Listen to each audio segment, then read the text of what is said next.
नमस्कार बच्चों, आज हम आपकी भूगोल की पाठ्य पुस्तक का पाठ 2 ग्लोब, अक्षांश एवं देशांतर को पढ़ेंगे। इस अध्याय को शुरू करने से पहले हम ये जानेंगे कि ग्लोब किसे कहते हैं।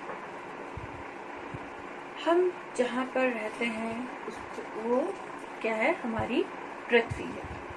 ठीक, तो पृथ्वी को हम संपूर्ण रूप से एक साथ देख नहीं सकते हैं, और अगर हम इसे देख भी पाए तो इसको देखने के लिए हमें अंतरिक्ष पे जाना पड़ेगा, और वहां जाना तो संभव है नहीं। इसलिए हमने इसका अध्ययन करने के लिए कि पृथ्वी कैसी दिखती है, इसकी कल्पना करने के लिए, इसका अध्ययन करने के लिए हमने इसका एक छोटा सा प्रतिरूप बनाया या मॉडल बनाया। इस मॉडल को हमने कहा ग्लोब। ठीक है, ग्लोब क्या है, हमारी पृथ्वी का ही एक छोटा सा सूक्ष्म रूप है, और ये उसका एक वास्तविक प्रतिरूप भी कह सकते हैं। ठीक, अब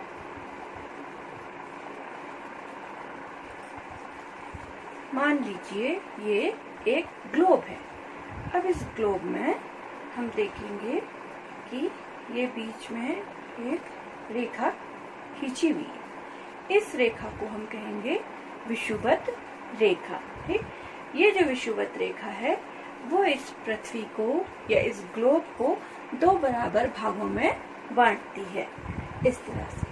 ठीक, अब इसमें जो इसके उत्तर की तरफ है, ऊपर की तरफ वाला भाग है, इसे हम कहेंगे उत्तरी गोलार्ध, और इसके जो नीचे का भाग है इसको हम कहेंगे दक्षिणी गोलार्ध। ये जो विषुवत रेखा है ये इस पृथ्वी को 2 बराबर हिस्सों में बांटती है।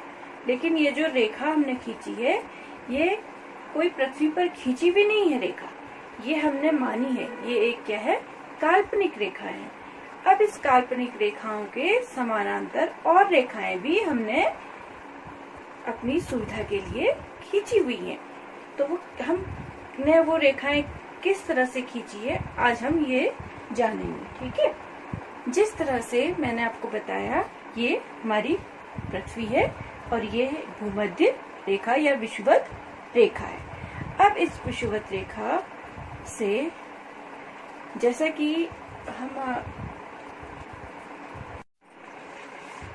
कि आप जानते हैं एक संपूर्ण कोण 360 अंश का होता है, और अगर हम इसके 4 बराबर भाग करें तो प्रत्येक भाग 90 अंश का होगा।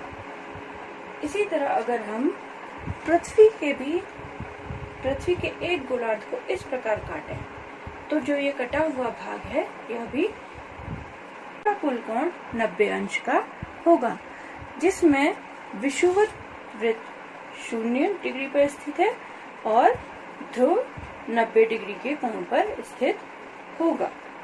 अब अगर हम पृथ्वी के केंद्र से 23.5 डिग्री अंश का कोण बनाती हुई एक रेखा खींचे तो यह रेखा जहाँ पर सतह पर स्पर्श करेगी वहां पर से एक हम इसका रेखा खींचेंगे, कोण बनाते हुए एक रेखा को इस तरह से खींचेंगे तो यह एक वृत्त का निर्माण करेगी।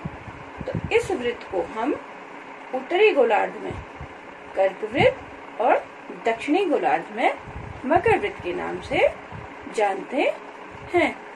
इसी प्रकार अगर हम जिस तरह से हमने ये 23.5 डिग्री का कोण बनाते हुए एक रेखा खींची है, अगर इसी तरह से हम पृथ्वी के केंद्र से 0 से लेकर 90 तक, ठीक है, जैसे ये एक वृत्त है, ये इसका केंद्र है, इस केंद्र से ये 90 डिग्री का कोण है। ठीक है, अगर हम यहाँ से प्रत्येक अंश पर ऐसे मिलाते हुए रेखाएं खींचेंगे और फिर इनको इस तरह से इसमें हम वृत्तों के रूप में मिलाएंगे। ठीक है, तो ये विषुवत रेखा के समानांतर 90 वृत्त बनेंगे इन 90 जो ये वृत्त बने, इन्हें हम अक्षांश रेखाएं कहते हैं। यह विषुवत रेखा से उत्तर में 90 अंश तक और विषुवत रेखा से दक्षिण में 90 अंश तक होती हैं। इन्हें उत्तरी गोलार्ध में उत्तरी अक्षांश के रूप में जानते हैं और दक्षिणी गोलार्ध में इनको दक्षिणी अक्षांशों के रूप में जानते हैं।